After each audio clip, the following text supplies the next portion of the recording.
A neuron is an excitable cell, which means it can create an action potential. The cell wall has selective permeability, which means only certain things can go into the cell.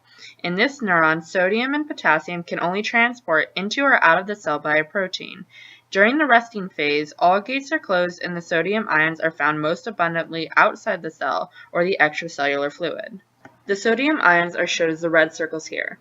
Potassium ions are mostly found inside the cell, which is the intracellular fluid.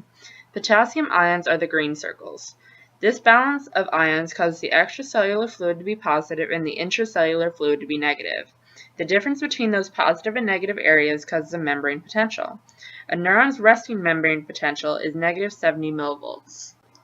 When a signal from another neuron comes to the cell, the signal tries to reach a threshold to make action potential happen. Let's say this neuron's threshold is 3 sparks. The membrane potential becomes negative 60 millivolts, which then makes the sodium voltage canals open via their activation gate.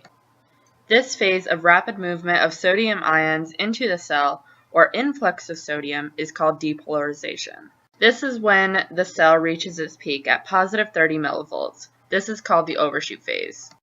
This is also known as positive feedback because an axon keeps making the sodium rush in.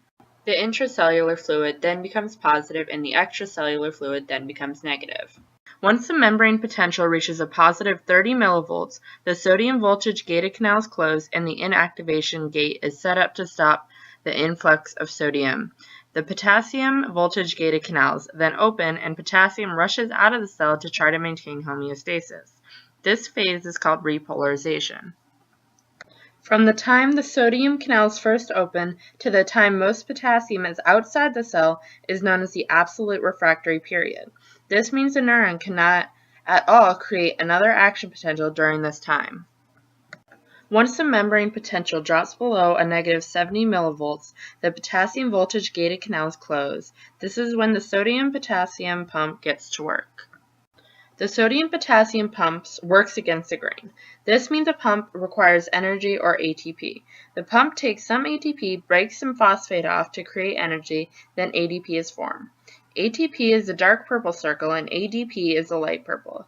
It takes 2 potassium from the extracellular fluid and the pump pushes it into the cell, and then takes 3 sodium from the intracellular fluid and pushes it out.